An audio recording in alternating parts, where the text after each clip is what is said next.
নমস্কার, আমি ডক্টর আদিত্য সরকার। আমি একজন সাইকিয়াট্রিস্ট, মনোরোগ বিশেষজ্ঞ। আজ আমি একটু আলোচনা করব দুর্যোগ বা ডিজাস্টার নিয়ে। যে কোনো জায়গায় যখন একটি দুর্যোগ হঠাৎ করে আকস্মিকভাবে হাজির হয়, তখন সেই অঞ্চলের মানুষজনের অনেকের জীবনে কিন্তু প্রায় তছনছ হয়ে যায়। বিভিন্ন ধরনের অর্থনৈতিক সমস্যা, নিজেদের বাসস্থানের সমস্যা, নিজেদের শারীরিক স্বাস্থ্যের অবনতির ঘটা, তাদের মানসিক স্বাস্থ্যের অবনতির কথা, এগুলো নিয়ে খানিকটা বিষয় বলতে চাই। অনেকেরই মনে থাকবে কোভিডের প্রথম ওয়েভ যখন চলছিল, অর্থাৎ প্রায় 3 থেকে 4 বছর আগে, তখন কিন্তু আমাদের কাছে আমফান নামক একটি ঝড় এসে অনেকের জীবনই প্রায় লণ্ডভণ্ড করে দিয়েছিল। আমাদের প্রত্যেকের কাছে আমফান নিয়ে বিভিন্ন জনের কাছে বিভিন্ন ধরনের গল্প, অভিজ্ঞতা শুনতে পাওয়া যায়।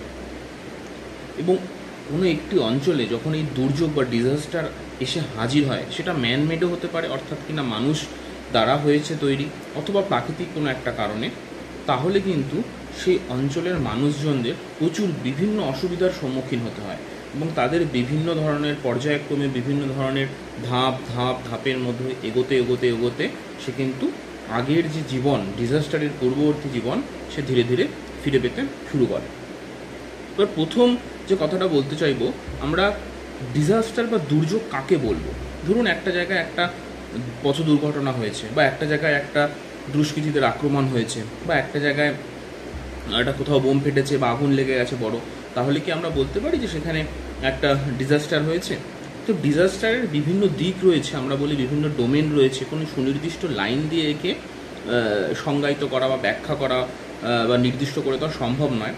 যদি 2005 সালে ভারত সরকার একটি ডিজাস্টার অ্যাক্ট আইন নিয়ে আসে এবং সেখানে বলা হয় যে কোনো একটি অঞ্চলে যদি এমন একটি সংকটের সৃষ্টি হয়, যেটা কিনা ম্যানমেডও হতে পারে, মানুষ দ্বারা হতে পারে, অথবা প্রাকৃতিকভাবেই তৈরি হয়েছে, যে সেই অঞ্চলে যে অর্থনৈতিক, যে সেই অঞ্চলে যে সামাজিক সম্পদ দিয়ে, রিসোর্স দিয়ে সেটাকে কিছুতেই মোকাবিলা করা যাচ্ছে না, বাইরে থেকে সাহায্যের প্রয়োজন হচ্ছে, কুইক সাহায্যের প্রয়োজন হচ্ছে, এবং পরবর্তীকালে একটা দীর্ঘ মেয়াদি পরিকল্পনার দরকার পড়ছে সেখান থেকে রিকভারির জন্য, তখন কিন্তু আমরা তাকে একটা ডিজাস্টার বলতে পারি। ধরুন বড় একটা এলাকা জুড়ে বন্যা, হঠাৎ করে বড় এলাকা জুড়ে ভূমিকম্প হয়েছে, বড় এলাকা জুড়ে একটা ঝড় বয়ে গেছে, সাইক্লোন বয়ে গেছে, এবং সেখানকার মানুষের যে স্বাভাবিক জীবনযাপন সেটা অনেকটাই বিঘ্নিত হয়েছে, তখন কিন্তু আমরা বলতে পারি যে একটা ডিজাস্টার।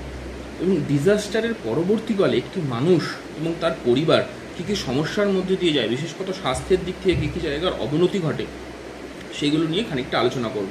কারণ আমরা প্রত্যেকেই জানি এখন রিমেল নামে একটি সাইক্লোন আমাদের পশ্চিমবঙ্গ, বাংলাদেশ এই জায়গার উপর দিয়ে বয়ে যাচ্ছে।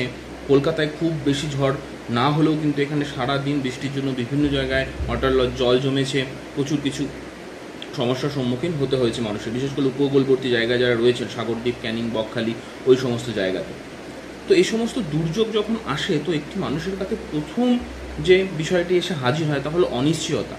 আমি ডাক্তারি করতে গিয়ে এমন অনেক মানুষকে দেখেছি যারা আমফানে নিজের বাড়ি ঘর সমস্ত কিছু তো বটেই, নিজের পরিচয়পত্র, তার আগের যাবতীয় চিকিৎসার জিনিসপত্র, যারা অনেক দিন ধরে রোগে ভুগেছেন, তাদের কোনো কিছুই নেই, পুরো সংসার, পুরো ঘর বাড়ি আমফানের ঝড়ে উড়ে চলে গেছে। তো তাদের পরবর্তীকালে যে অনিশ্চয়তার মধ্যে কাটাতে হয়, সেটা কিন্তু তাদের ক্ষেত্রে একটা বড় ধরনের বাধা হয়ে ওঠে।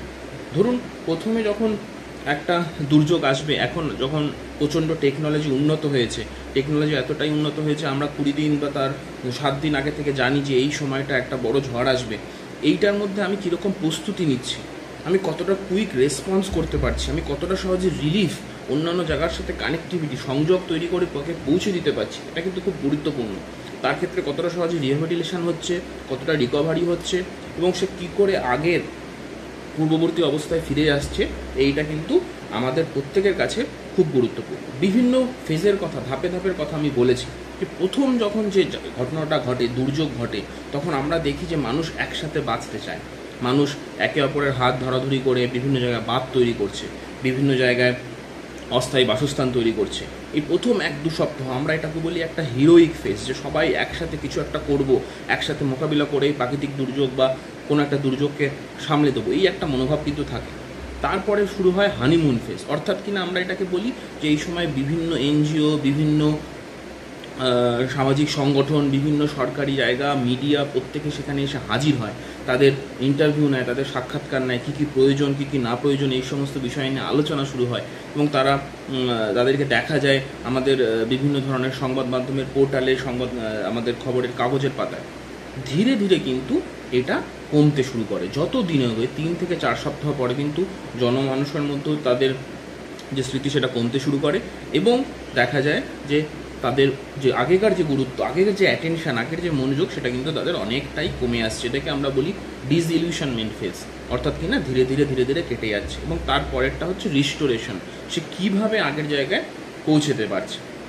তো এদের মধ্যে সবচেয়ে যে গুরুত্বপূর্ণ যে আমি দুর্যোগ মোকাবিলা করার জন্য আমার কাছে ঠিকঠাক রসদ আছে কি না, আমি মোকাবিলা করে উঠতে পারছি কি না, আমার কাছে প্রিপেয়ার্ডনেসের জায়গাটা, প্রস্তুতির জায়গাটা কীরকম। কারণ কেউ বলতে পারবে না যে আমফানের জন্য এখানে এত পার্সেন্টই ক্ষয় হওয়ার সম্ভাবনা ছিল, এটা একেবারে বলে দেওয়া সম্ভব নয়। যে এই আজকের যে রিমেল সাইক্লোন, তার যে ঠিক কীরকম কলকাতায় প্রভাব পড়তো বা আশেপাশের জেলায় প্রভাব পড়তো কিন্তু এক্স্যাক্টলি বলে দেওয়া সম্ভব নয়, আমরা কিছু অনুমান করি। তাই প্রিপেয়ারনেসটা প্রচণ্ড গুরুত্বপূর্ণ। 2 নম্বর গুরুত্বপূর্ণ হচ্ছে তাদের সাথে আশেপাশের অঞ্চলে যত তাড়াতাড়ি সম্ভব যোগাযোগ তৈরি করা। যদি মেন রাস্তা বা বৈদ্যুতিক কানেকশান বা টেলিফোনিক কানেকশান, ইন্টারনেটের কানেকশান যদি চলে যায়, তাহলে সেটাকে সবার আগে রিস্টোর করা। তার পরবর্তীকালে কার ক্ষতির পরিমাপটা বোঝার চেষ্টা করা, সেই অনুযায়ী বাইরে থেকে ফান্ড নিয়ে এসে তাদের সরবরাহ করা। এগুলো হচ্ছে প্রথম প্রাইমারি কাজ হয়ে ওঠে। তারপরে তাদের ক্ষেত্রে শারীরিক স্বাস্থ্যের অবনতির পাশাপাশিও কিন্তু মানসিক স্বাস্থ্যের একটা দীর্ঘমেয়াদী সমস্যা থাকে। তার অন্যতম প্রধান হচ্ছে হঠাৎ করে যখন সে দেখে আমার ঘরের মধ্যে জল ঢুকতে শুরু করেছে, ভূমিকম্পে হঠাৎ আমার মাথার মধ্যে কিছু একটা ভেঙে পড়ছে, সাইডে কিছু একটা ভেঙে পড়লো, এগুলো কিন্তু তার কাছে একটা ট্রমা হিসেবে হাজির হয়। তো পিটিএসডি কিন্তু এই ডিজাস্টারের পরে একটা বড় ধরনের মানুষদের মধ্যে দেখা যায় যে তাদের ক্ষেত্রে ডিপ্রেশন বা সাংঘাতিক রকমভাবে একটা অ্যাংজাইটি প্রোন হয়ে যাওয়া, কারণ তার জীবন সামনের দিকে পুরোটাই অনিশ্চয়তায় ভর্তি হয়ে গেছে। তার কাছে না আছে ডকুমেন্ট, না আছে নিজের সঠিকভাবে বাসস্থান। কারো যদি বাচ্চা থাকে, ছোট বাচ্চা, সেই বাচ্চাদের ক্ষেত্রে কিন্তু ম্যালনারিশমেন্ট, ঠিকঠাকভাবে খাওয়া দাওয়া করানো, পানীয় জলের অভাব, ঠিকঠাক ওষুধের অভাব, এই সমস্ত কিন্তু প্রধান সমস্যা হিসেবে ফুটে ওঠে। তো প্রথমেই আমরা মেন্টাল হেলথ প্রফেশনের জায়গা থেকে তাদের কাছে গিয়ে প্রথমে তাদের সিম্প্যাথি দিয়ে, তাদের এমপ্যাথির সাহায্যে কথাবার্তা বলা, তাদের জন্য বিভিন্ন রকমের প্রোগ্রাম অ্যারেঞ্জ করা, সাপোর্টিভ কিছু প্রোগ্রাম অ্যারেঞ্জ করানো, আমরা বিভিন্ন ধরনের কাউন্সেলিং করা, যেগুলোকে আমরা বলি সাইকোলজিক্যাল ফার্স্ট এইড, তাদের একটা কথাবার্তা বলানো, তাদেরকে যে মিনিমাম বেঁচে থাকার জন্য জিনিসপত্রের দরকার সেগুলো সরবরাহ করা। এগুলোর মাধ্যমে কিন্তু প্রথম 1 থেকে 2 মাস কিন্তু প্রচণ্ড রকমভাবে গুরুত্বপূর্ণ হয়ে ওঠে। তাই যখনই কোনো দুর্যোগের আমরা সম্মুখীন হয়, তাহলে কিন্তু তার একদম ডিরেক্ট ইম্প্যাক্ট থেকে যে শারীরিক অবস্থার অবনতি হয়, সেইটারও পাশাপাশি কিন্তু মানসিক স্বাস্থ্যেরও অবনতি হয়।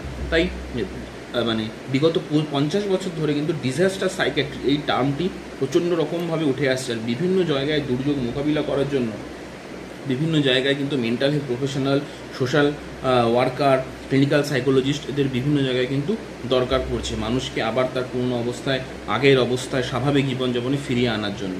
তো পুরোটাই একটা টিম ওয়ার্কের মতন করে আমাদের এটা করতে হয়। তো যে কোনো দুর্যোগ মোকাবিলায় একে অপরের পাশে থাকুন, একে অপরের সাহায্য নিয়ে থাকুন। বিভিন্ন এনজিও, গভর্নমেন্ট থেকে বিভিন্ন প্রোগ্রাম নেওয়া হয়, সেগুলো বিষয়ে নজর রাখুন। কখন কখন কী সতর্কতা অবলম্বন করতে হবে সে বিষয়ে বহাল করুন, লোকজনকে খবর দিন। একসাথে এই দুর্যোগ কিন্তু মোকাবিলা করতে হবে। যতটা সহজে আমরা প্রিপেয়ার তৈরি হতে পারবো, যতটা সহজে আমরা প্রস্তুতি নিতে পারবো, তত কিন্তু আমরা সহজে দুর্যোগ মোকাবিলা করতে পারবো। ধন্যবাদ।